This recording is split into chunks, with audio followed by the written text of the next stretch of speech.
Today, Jesus speaks to us a new commandment, a new way of life. He says, "Love one another. As I have loved you, so you must love one another." This love isn't just a feeling, it's a choice, and it's the heart of the gospel. But wait, doesn't the Old Testament already say we must love our neighbor? Yes, but Jesus raises the standard. Now, we must love as he loved. That means loving with sacrifice, loving even when it hurts, loving without expecting anything back.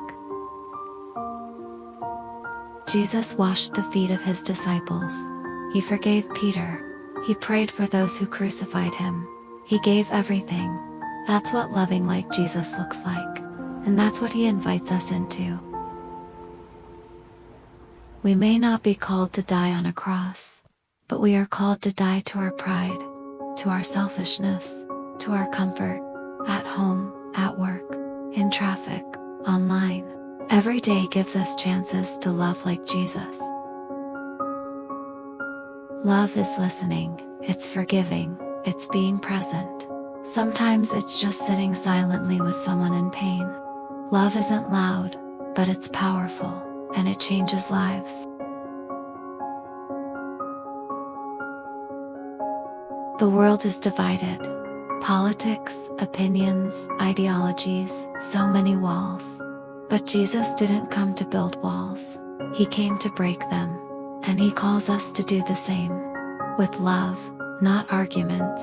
With compassion, not judgment. Every person is made in the image of God. That means when you love someone, you're loving the face of God in them. To reject another is to reject Christ himself. To love them is to love God directly. Jesus said, "Whatever you do to the least of these, you do to me. Feed the hungry, visit the lonely, welcome the stranger." These aren't just acts of kindness, they are acts of worship, acts of love, to Christ himself. Sometimes we think that loving others takes something away from us. But real love expands the heart. When you love another, you discover who you really are. You were made for love. Not just to receive it, but to give it.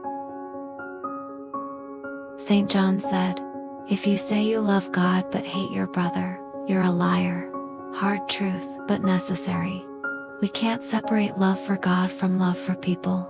They are one and the same. You love God by loving his children. Selfishness whispers, "You don't have time. You don't owe them anything." But love says, they are worth it. Loving others doesn't make you weaker. It makes you more alive.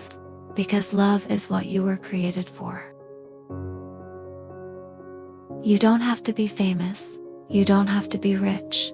You just have to love. A smile, a prayer, a kind text. These things ripple out. Love always finds a way. Today, you will have a chance to love like Jesus. It might be inconvenient. It might go unnoticed. But it matters. Because every act of love brings heaven closer to earth.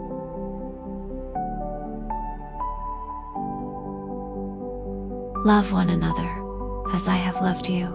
Not because they deserve it, but because you were loved first. And through your love, they might just see Christ for the first time. So maybe today, you're wondering, can love really change anything? Can kindness really push back the darkness in this world? Yes, because it already did. One act of love on a cross changed the history of humanity. And every act of love that follows echoes that same power. When you love another person, you're not only healing their heart, you're healing something in your own. You're loving the God who created them.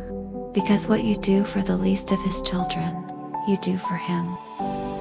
So walk in love, walk in faith, walk like Jesus.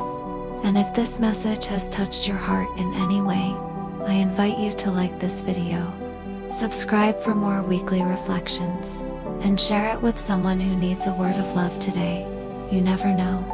Your simple share might be the quiet miracle someone's been praying for. God bless you, and see you in the next video.